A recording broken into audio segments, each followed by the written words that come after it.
નમસ્કાર મિત્રો, આજે આપણે હોમ લર્નિંગ અંતર્ગત ઘરે શીખીએમાં ધોરણ 6 એનસીઈઆરટી ગણિતમાં જુલાઈ માસમાં આવતા ગણિતના એકમો વિશેનો આપણે આજે વિગતવાર અભ્યાસ કરવાના છીએ।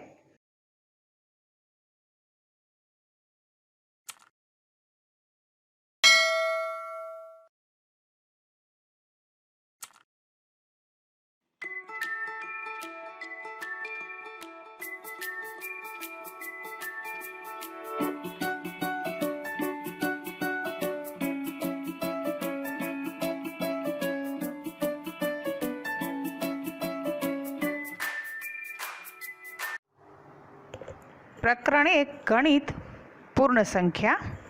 હવે અહીંયા જુઓ, અહીંયા આપણને પ્રકરણ 1 પૂર્ણ સંખ્યા વિશે આપણે શીખવાના છીએ। અહીંયા પહેલી એક પ્રવૃત્તિ છે કે આપણે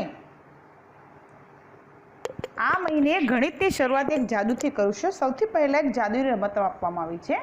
જો અહીંયા બે વ્યક્તિ રમવાવાળા છે, એક છે હું, જ્યારે બીજું છે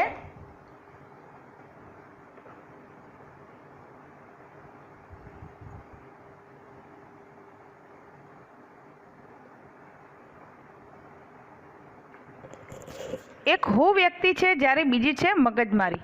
હવે રમનાર બંને વ્યક્તિ અહીંયા સામસામે બેસવાના છે। કોઈ પણ વ્યક્તિ રમતની શરૂઆત કરી શકે, પરંતુ શરત એ છે કે કાં તો તેમને એક બોલવાના છે કાં તો બે બોલવાના છે। હવે અહીંયા જોજો મિત્રો, દરેક રમતના અંતમાં જીતે કોણ? મગજમારી। અહીંયા પણ કોણ જીતે છે? મગજમારી। તો આપણે એ શોધવાનું છે કે મગજમારી કઈ રીતે જીતે છે। મગજમારીનો દાવો છે કે કોઈ તેની સામે એક વખત જીતી જશે તો મગજમારી તેની સામે ક્યારેય જીતી શકશે નહીં। તમને કોઈ રીત પકડાય છે? તો આપણે એ રીત વિશે આપણે વાત કરીએ। જુઓ, અહીંયા મહત્વનો મુદ્દો છે 17। મહત્વનો મુદ્દો છે 17।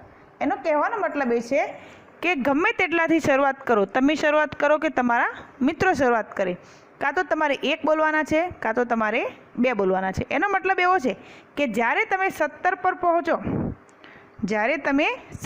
પહોંચો અથવા તો તમારો મિત્ર 17ની આગળ હોય ત્યારે તમારે એક અથવા તો બે બોલીને 17 લાવવાના છે। જે 17 લાવશે તે જ જીતશે। જો તમે 17 એકવાર બોલશો તો તમારો મિત્ર જો એક બોલશે તો 18 આવશે, અને જો બે બોલશે તો 19 આવશે। જો 18 આવશે તો તમે એમાં 2 ઉમેરીને 20 ઉમેરીને જીતી શકશો। જો તે 19 બોલશે તો તમે એમાં 1 ઉમેરીને 20 લાવીને જીતી જશો।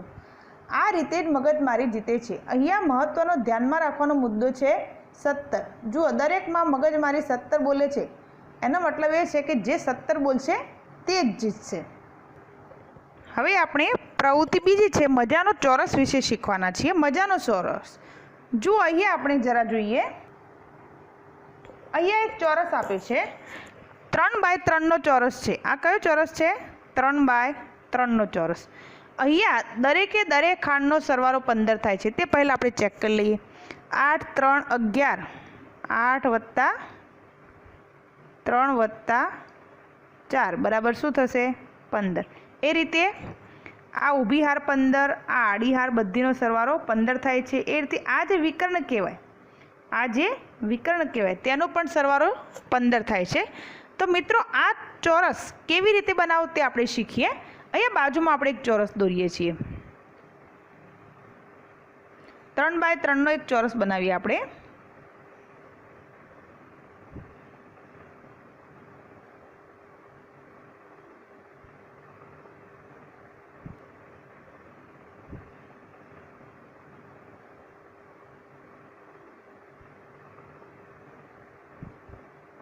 હવે આ ચોરસ પર આપણે રંગોળી જેવી એક ડિઝાઇન કરીશું।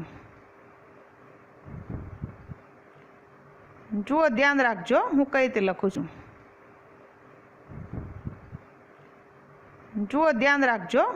લખું છું। હવે આપણો સરવાળો કેટલો લાવવાનો છે?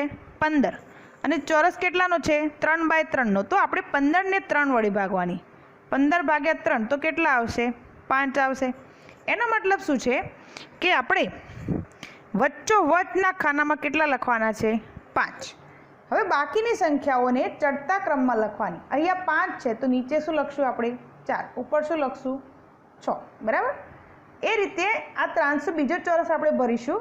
6 પછી આવશે અહીંયા 7, 8 અને 9. એ રીતે ઉલટા ક્રમમાં જઈએ તો 4 પહેલાં અહીંયા આવશે 1, 2 અને 3.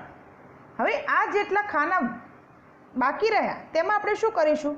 તો અહીંયા 7 છે, એ 7ને આપણે સામેની બાજુ લઈશું, અહીંયા 7 લખીશું અને 3ને આ બાજુ લખશું તો અહીંયા શું આવશે? 3.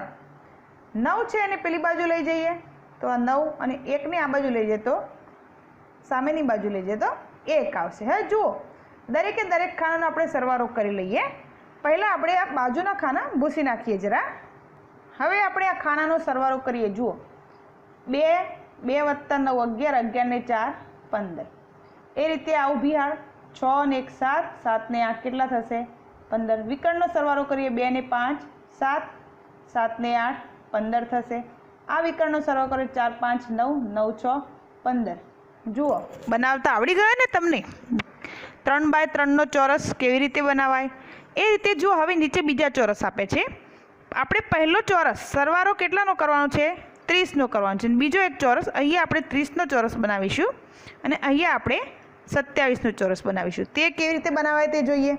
તો પહેલી ચોરસની વાત કરીએ તો 30. તો 30 ને 3x3નો ચોરસ છે તો આપણે કેટલા વડે ભાગીશું? 3 વડે ભાગીશું. કેટલા આવશે? 10. તો વચ્ચેના ખાનામાં આપણે શું લખીશું? 10. પહેલા ખાનામાં ડિઝાઇન કરી હતી એવી ફરીથી અહીંયા પણ કરી દઈએ. જુઓ, અહીંયા પણ આપણે ફરીથી રંગોળી જેવી ડિઝાઇન કરીશું. 4 4 બાજુ નાના નાના અર્ધવર્તુળાકાર બનાવીશું. ફરીથી પાછી એની જ રીતે અહીંયા 10 છે તો અહીંયા શું લખશું? 9. અહીંયા શું લખીશું? 11. ઉતરતા ક્રમમાં જઈએ તો 9 પહેલાં શું આવે? 8 7 અને અહીંયા શું આવશે? 6. બરાબર. એ જ રીતે અહીંયા 11 પછી અહીંયા આવશે 12 13 અને 14. બરાબર.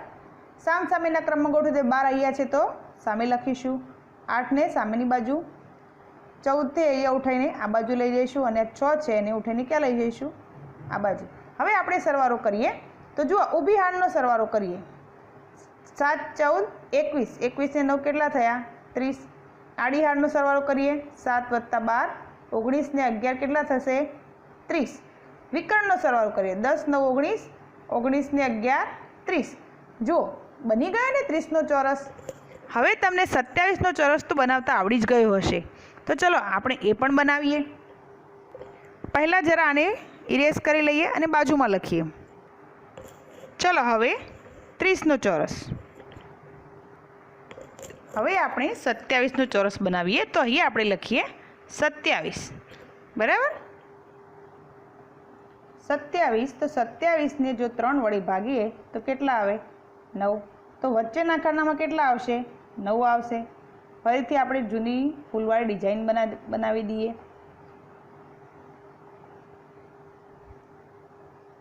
બરાબર. અહીંયા 9 છે તો નીચે શું આવશે? 8 અને ઉપર આવશે 10. અહીંયા 11, અહીંયા 12 અને અહીંયા ખાનામાં આવશે 13. અહીંયા ઉલટો ક્રમ ગણીએ તો અહીંયા 7 6 અને 5. ફરીથી આપણે એને ક્રમમાં ઉલટ સુલટ ગોઠવી દઈએ. અહીંયા 11, અહીંયા સામે 7 છે તો અહીંયા 7 લખીશું. આ બાજુથી 13 ઉઠાવીને આ બાજુ મૂકીશું. 5 પેલી બાજુ લઈ જઈશું. બધા ખાના ભરાઈ ગયા. હવે સરવાળો કરી લઈએ. જો 10 ને 5 15, 15 10 25 ને 2 કેટલા થયા? 27 થયા. વિકર્ણનો સરવાળો કરી લઈએ. 8 9 17, 17 10 27. હવે આવડી ગયું ને તમને? હવે તમે કોઈ પણ આવો ચોરસ બનાવી શકો કે ના બનાવી શકો? હવે તમે સરળતાથી બનાવી શકશો. આપણો ત્રીજો પ્રશ્ન છે, શું એવો ચોરસ બનશે કે જેનો સરવાળો 20 થાય? તો ના. કેમ ના બને? કારણ કે 20ને જો 3 વડે ભાગીએ તો આપણને પોઈન્ટમાં જવાબ મળશે. 20ને 3 વડે ભાગી શકાય નહીં. માટે 3x3નો આપણે 20નો ચોરસ બનાવી શકશું નહીં. હવે આપણે આગળ જોઈએ. તમે કોઈ સંખ્યા વિચારો. આપણે ધારો કે 10 વિચારીએ છીએ તો 10 કરતાં મોટી કઈ આવે? આપણે તરત કહીએ 11. તો પછી સૌથી મોટી સંખ્યા કઈ? 11 પછી 12, 12 પછી 13. આમ ગણતા જઈએ તો કોઈ એનાથી ને એનાથી મોટી સંખ્યા મળતી જશે. આમ કઈ મોટી સંખ્યા તે નક્કી કરી શકાતું નથી, પરંતુ સૌથી નાની સંખ્યા કઈ, તો તરત મનમાં વિચાર આવશે કે સૌથી નાની સંખ્યા કઈ છે? 1. હા, અત્યાર સુધી આપણે જે ભણ્યા તેમાં સૌથી નાની સંખ્યા 1 જ હતી. તો આ 1 શું છે? એ સૌથી નાનામાં નાની પ્રાકૃતિક સંખ્યા છે. 1 એ સૌથી નાની પ્રાકૃતિક સંખ્યા છે, તે આપણે ભણી ચૂક્યા છીએ. પરંતુ 1 પહેલાં કોઈ પ્રાકૃતિક સંખ્યા આવતી નથી. પરંતુ જો 1થી નાની સંખ્યા કોઈ ગણીએ તો એ છે 0. એ કઈ છે? 0. તો 0 એ સૌથી નાની પૂર્ણ સંખ્યા છે. કેવી સંખ્યા છે? સૌથી નાની પૂર્ણ સંખ્યા. આમ પૂર્ણ સંખ્યાઓની શરૂઆત કેટલાથી થશે? 0થી થશે. અહીંયા એક જોડકણું પણ આપેલું છે. 0, 1, 2, 3 and 4 whole number are many more. Go on, count on my friend. Whole number have just no end. કહેવા એમ માંગે છે કે પૂર્ણ સંખ્યાઓનો ક્યારેય અંત હોતો નથી. આપણે અગાઉના ધોરણમાં પણ આવી સંખ્યા રેખા આપણે દોરી ચૂક્યા છીએ. તો આપણે જાણીએ છીએ કે 5 કરતાં ઓછી સંખ્યા કઈ લઈશું? આપણે 4 લઈશું. 4 કરતાં ઓછી 3, 3 કરતાં ઓછી 2, પછી 1 અને એના સૌથી નાની કઈ લઈશું? 0. એટલે કે 1 કરતાં ઓછી સંખ્યા કઈ છે? 0. આમ જેમ જમણી બાજુ જઈશું, જેમ જમણી બાજુ જઈશું તેમ મોટી સંખ્યા આવશે, અને જેમ સંખ્યા રેખામાં ડાબી બાજુ જઈશું એમ કઈ સંખ્યા આવશે? બાજુની સંખ્યા કરતાં નાની સંખ્યા આવશે. અહીંયા 501 અને 502 લીધા છે, તો 501 કરતાં 502 એ મોટી સંખ્યા છે, કારણ કે તે 501થી જમણી બાજુ આવે છે. અહીંયા કેટલીક સંખ્યાઓ આપી છે તેને સંખ્યા રેખા પર ડાબેથી જમણેના ક્રમમાં આપણે ગોઠવવાની છે. તો આપણે જોઈ લઈએ કઈ સંખ્યાઓ છે. આ છે 123, પછી 245, 205, 502, 99, 178, 871, 781, 187 અને 0. અગાઉના પ્રકરણમાં આપણે અભ્યાસ કર્યો હતો કે જ્યારે આપણે સંખ્યાઓની સરખામણી કરીએ તો એક આંકની સંખ્યા એ બે આંકની સંખ્યા કરતાં સૌથી નાની કહેવાય. તો અહીંયા 0 સૌથી નાની છે, માટે અહીંયા શું આવશે? 0. પછી શું આવશે? 0થી મોટી બે આંકની સંખ્યા, એટલે કે શું આવશે? અહીંયા 99 આવશે. 99થી મોટી, હવે જુઓ બધી 3 અંકની સંખ્યા છે, તો આપણે કઈ અંક લઈશું? સૌથી છેલ્લો 100નો અંક લઈશું. 1, 2, અહીંયા 2, 5, 1 અને 8. જુઓ 1 વાળી બે સંખ્યા છે, તો એક 178 છે, એક 123 છે, ને ત્રીજી 187 છે.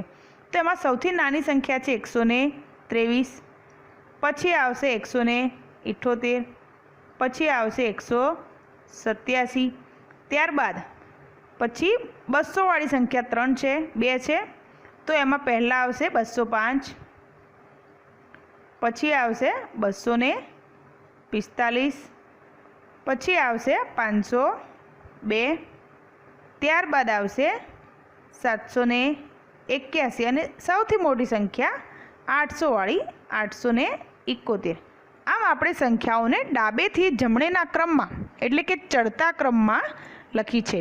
અહીંયા જુઓ જેમ જેમ તમે જમણી બાજુ જશો તેમ બાજુની સંખ્યા કરતાં નાની સંખ્યા આપણને મળે છે.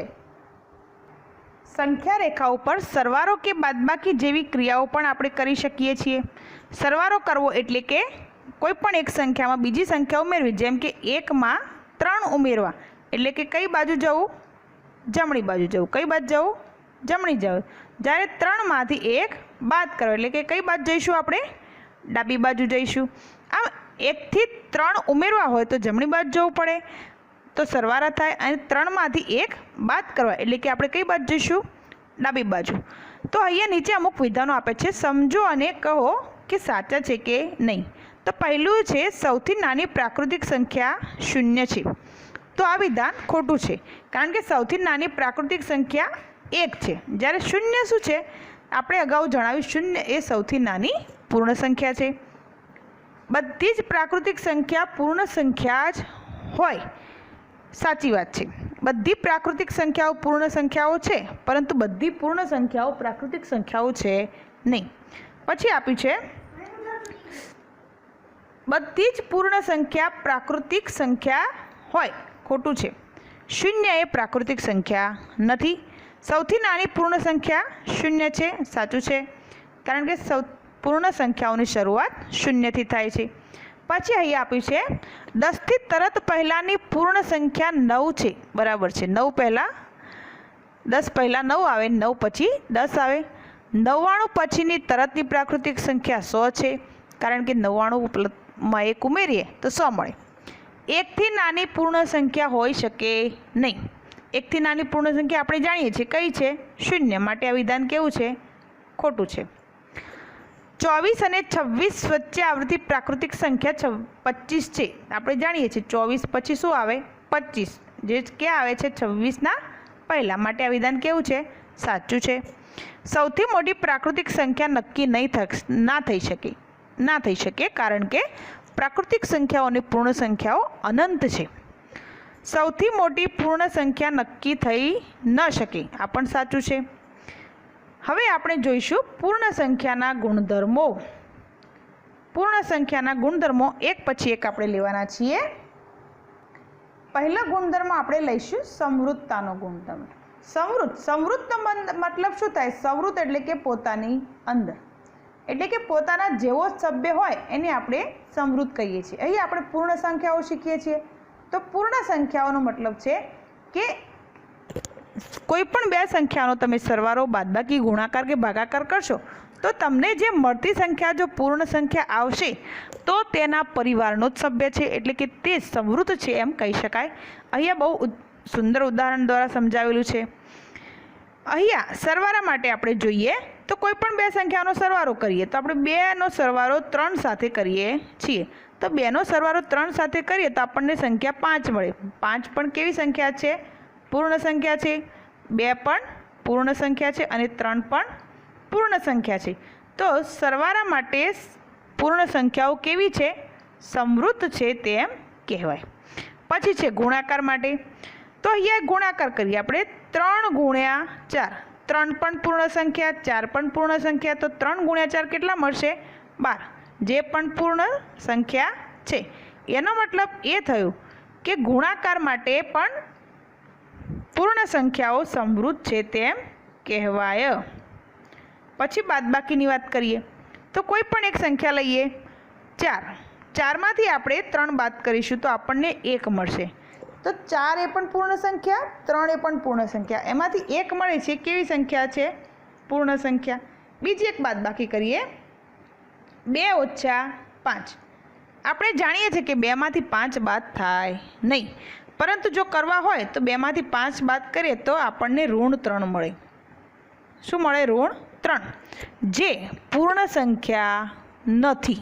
પૂર્ણ સંખ્યા નથી એનો મતલબ એ કે બાદબાકી માટે પૂર્ણ સંખ્યાઓ સમૃદ્ધ નથી એમ કહી શકાય.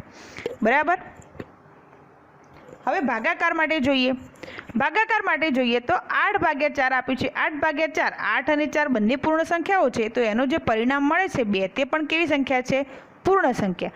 પરંતુ આપણે એમ કરીશું કે 2/5. તો અહીં આપણે અપૂર્ણાંકના સ્વરૂપમાં લખી શકીએ, જે પૂર્ણ સંખ્યા નથી.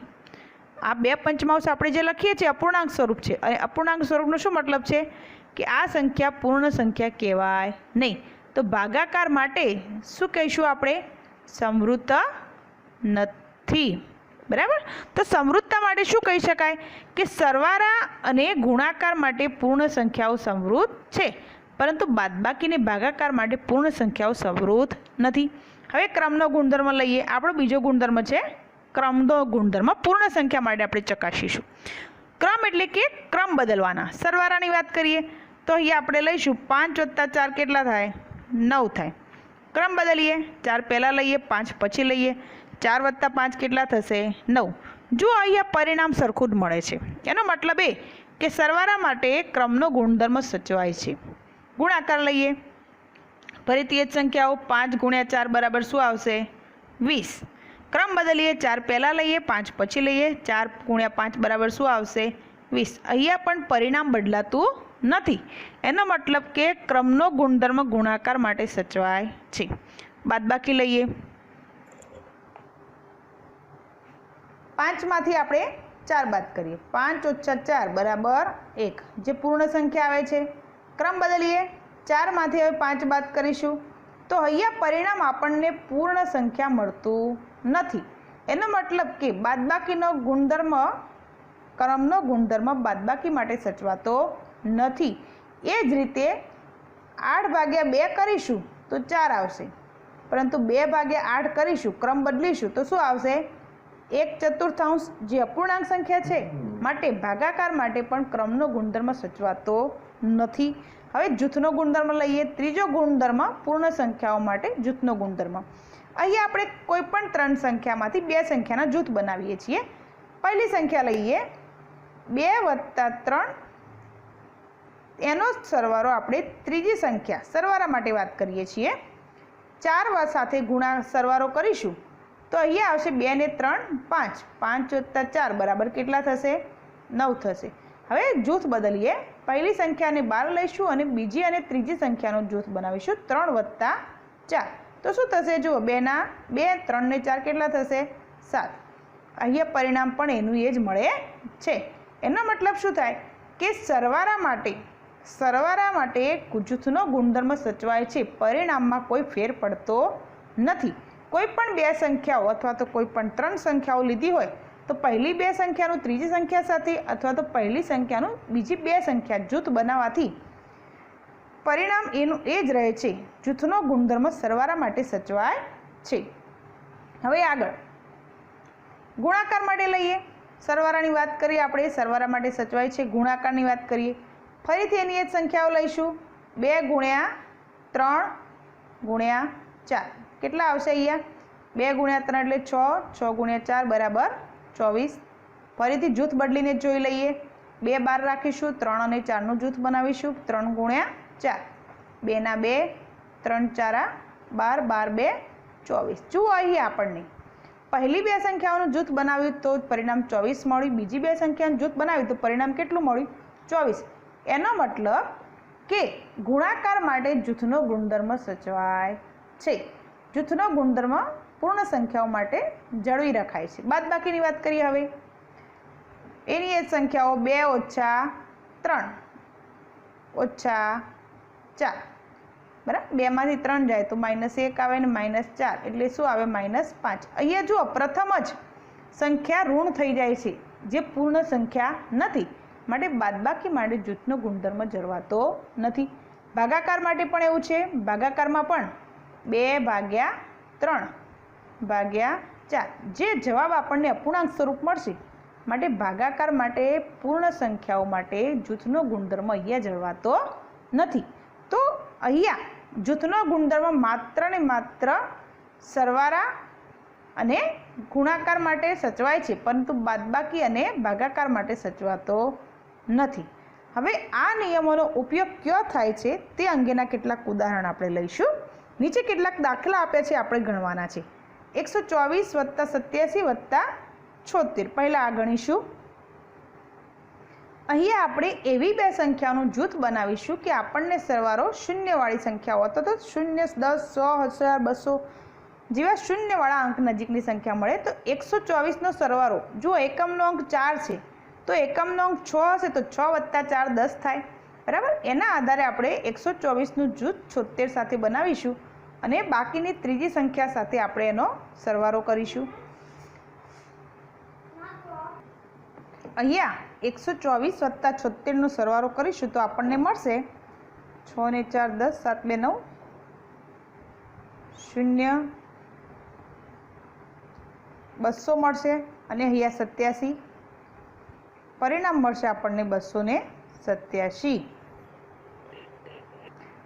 બીજો દાખલો ગણીએ.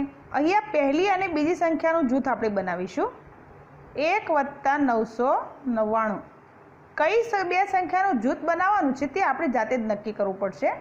એકમના અંકના આધારે નક્કી થાય. 999માં 1 ઉમેરીએ તો આપણને 1000 મળશે.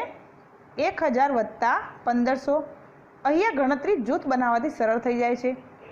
જવાબ આવશે 2500. ત્રીજો દાખલો લઈએ. પહેલી 2 સંખ્યાઓનું આપણે જૂથ બનાવીશું, કારણ કે જો 41 અને અહીંયા 9 છે બરાબર. તો 41 ને 9 કેટલા થશે?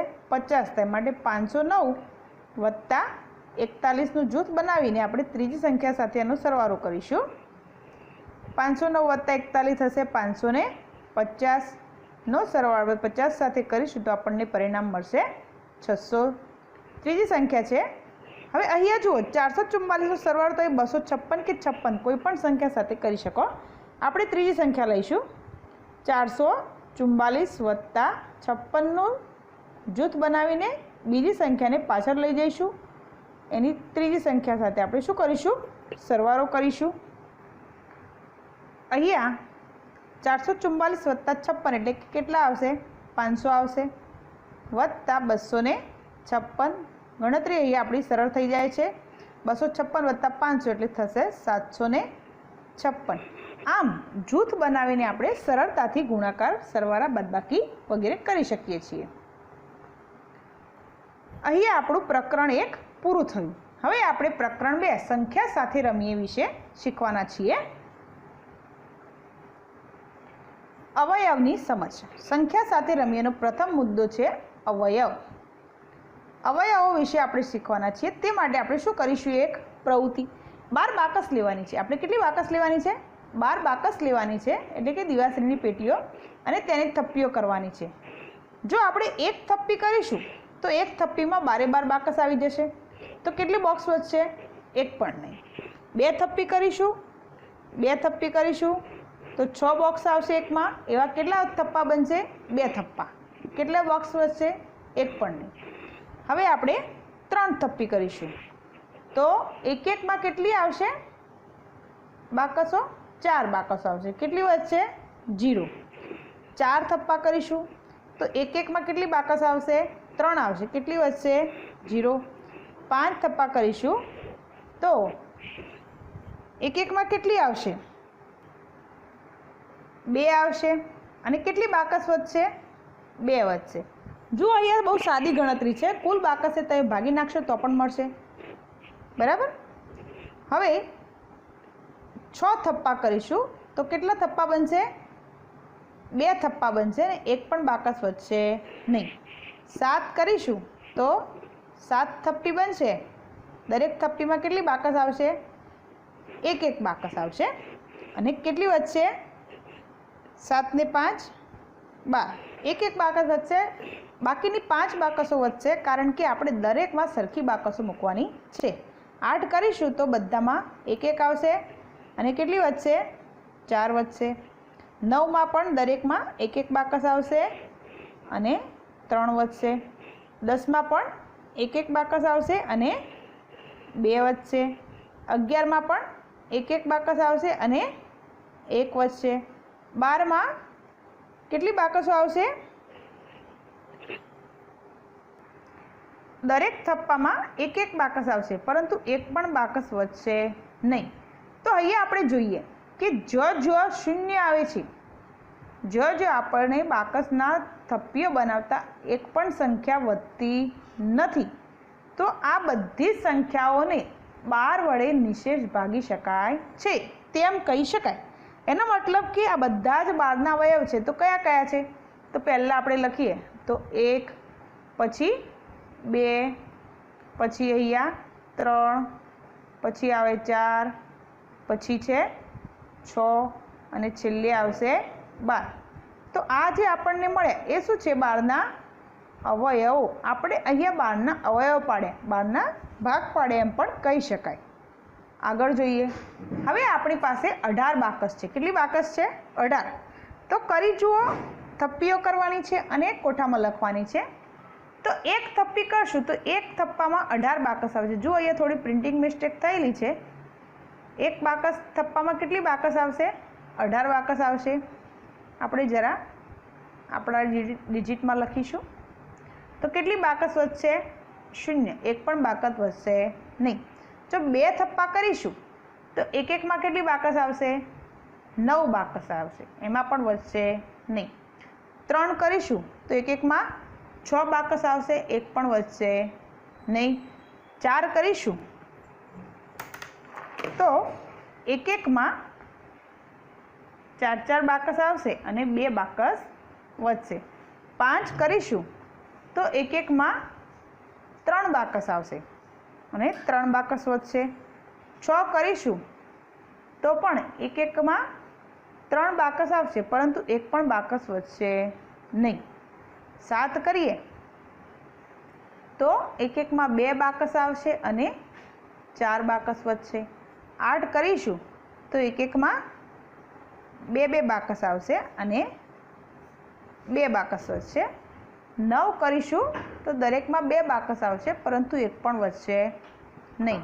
જો 10 કરીશું તો દરેકમાં એક જ બાકસ આવશે, જ્યારે 8 બાકસ વધશે, કારણ કે બીજી થપ્પી માટે એક બાકસ વધતી નથી.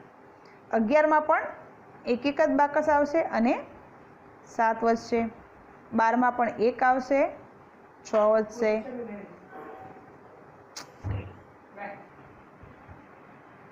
13 બાકસો લઈશું તો એક થપ્પી બનશે અને 5 બાકસ વધશે. 14 લઈશું તો પણ 1 બનશે અને 4 વધશે. 15માં પણ 1 બનશે અને 3 વધશે. 16માં 1 બનશે, 2 વધશે. 17માં પણ 1 બનશે અને 1 વધશે. 18માં 1 બનશે, પરંતુ 1 પણ વધશે નહીં. તો અહીંયા જો 0 મળે છે આપણને, જ્યાં આપણને 0 મળે છે તે બધી જ સંખ્યાઓ અને 18ના અવયવો છે. તે શું છે 18ના અવયવો? આપણે નીચે લખીએ. પહેલા આવે છે 1, પછી મળે છે 2, પછી 3, 3 પછી આવે છે 6, 6 પછી છે 9 ને 9 પછી છે 18. તો જે સંખ્યાઓ જેના ઘડિયામાં આવે, જેમ કે 18ના ઘડિયામાં 1 આવે, 2ના ઘડિયામાં 18 આવે, 2 9 18, 3ના ઘડિયામાં 18, 3 6 18, 6 3 18, 9 2 18, 18 1 18. તો આ બધા જ સંખ્યાઓ તે આપણે શું કહીશું? 18ના અવયવો કહીશું. અવયવોની સંખ્યા મર્યાદિત હોય છે. અવયવોની સંખ્યા નિશ્ચિત હોય છે, તે વધતી હોતી નથી. તે કાં તો તે સંખ્યાના જેટલા જ હોય છે. અહીં આપણે 18 ના પડે તો એક પણ અવયવ 18થી મોટો નથી, પરંતુ 18થી નાના ચોક્કસ છે. એટલે કે કાં તો સંખ્યા જેવડા હોય છે કાં તો નાના હોય છે. બીજું, પોતે પોતાનો અવયવ હોય જ છે. 18નો અવયવ પોતે 18 તો છે જ. અને એક એ દરેકે દરેક સંખ્યાનો અવયવ એક આપણને મળે છે. તો આમ કોઈ પણ સંખ્યાના અવયવ આપણે આ રીતે પાડી શકીએ. હવે આપણે અવયવી વિશે જોઈએ. અવયવી કોને કહેવાય? અવયવ એટલે ભાગ પાડવાને, અવયવી એટલે કે ગુણક આપણે ઘડિયા તરીકે લેતા હોઈએ છીએ. અવયવી કોઈ પણ સંખ્યા સાથે બીજી સંખ્યાને ગુણતા મળતી સંખ્યા એ અવયવી છે. અવયવી અનંત હોય છે, તે આગળ જોઈએ. પહેલાં આપણે 3ના ઘડિયાની વાત કરીએ. 3નો ઘડિયો તો 3 એકા 3, 5 સુધી લખીએ આપણે. 3 2 6, 3 3 9, 3 4 12, 3 5 15. હવે આપણને ઘડિયા તો બધા આવડે જ છે, પરંતુ જ્યારે આપણે કોઈ પણ સંખ્યાને બીજી સંખ્યા સાથે ગુણીએ તો આપણને આ જે જમણી બાજુ સંખ્યાઓ જે મળે છે તે આ મૂળ સંખ્યાના શું કહેવાય? અવયવી. મૂળ સંખ્યાના શું કહેવાય? અવયવી. 3ને આપણે 1 વડે ગુણીએ આપણને 3 મળ્યા, 2 વડે ગુણી 6 મળ્યા, તો 3 6 9. આ 3 6 9 12, અહીંયા આવશે 15. તો આ બધા જ શું કહેવાય છે? એના અવયવી છે. જેમ જેમ આપણે આગળ ગુણતા જઈશું એમ એમ આપણને આગળ અવયવી મળતા જશે. એનો મતલબ એ છે કે અવયવી ઘણા બધા અનંત હોય છે, તેની કોઈ નિશ્ચિત મર્યાદા છે નહીં. બીજું એ કે મૂળ સંખ્યા એટલે કે 3 છે તો બધા જ હવે 3 કે 3થી મોટા હશે, પરંતુ 3થી નાના હોતા નથી. અને દરેક સંખ્યા પોતે પોતાનો અવયવી છે. 3 એ પોતે પોતાનો અવયવી છે. 5 લઈશું તો 5 પણ પોતાનો અવયવી છે. આમ અવયવી અનંત હોય છે, સંખ્યા કે સંખ્યાથી મોટા હોય છે અને પોતે પોતાના અવયવી હોય છે. મોટાભાગના છોકરાઓ અવયવ અને અવયવીમાં ભૂલ કરતા હોય છે. અવયવનો મતલબ છે કે ભાગ પાડવા, જ્યારે અવયવ એટલે કે તે જ સંખ્યાને બીજી સંખ્યા વડે ગુણતા મળતી સંખ્યા, એને આપણે શું કહીશું? અવયવી. આ ડિફરન્સ ખાસ સમજી લેવો જરૂરી છે. થોડાક મજાના આઈડિયા વિશે આપણે શીખવાના છીએ. કોઈ એમ કહે કે 87 ને 3 વડે નિશેષ ભાગી શકાય કે ન ભાગી શકાય, તો એ કઈ રીતે કહી શકાય એ આપણે જોઈએ. તો પહેલો આઈડિયા આપણો છે, કોઈ પણ એક સંખ્યા આપણે લીધી છે 589. હવે 589ના અંકોનો સરવાળો આપણે કરીએ છીએ તો આપણને મળે છે 5 + 8 + 9 બરાબર 18. તો 18ને કઈ સંખ્યા વડે તરત ભાગી શકશું? તો આપણે તરત કહીએ કે 18ને કેટલા વડે ભાગી શકાય? 3 વડે. તો 3 × 6 = 18. તો જે સંખ્યાના અવયવોને 3 વડે નિશેષ ભાગી શકાય, સરવાળાને 3 વડે નિશેષ ભાગી શકાય, તે મૂળ સંખ્યાને પણ 3 વડે નિશેષ ભાગી શકાય છે. જેની મજાનો આઈડિયા ફરીથી કહું છું કે જે સંખ્યાના અંકોના સરવાળાને આપણે 3 વડે ભાગી શકશું તે જ સંખ્યાએ આખી સંખ્યાને આપણે 3 વડે નિશેષ ભાગી શકશું. બીજો આઈડિયા છે, અહીંયા બીજી એક સંખ્યા લીધી છે 1452. જરા મોટી કરીને લખું છું. તો આ સંખ્યાને કઈ સંખ્યા વડે ભાગી શકાય? તો આપણે એનો એકમનો અંક જોઈએ. એકમનો અંક શું છે? 2. હવે 2 એ કેવી સંખ્યા છે? બેકી સંખ્યા.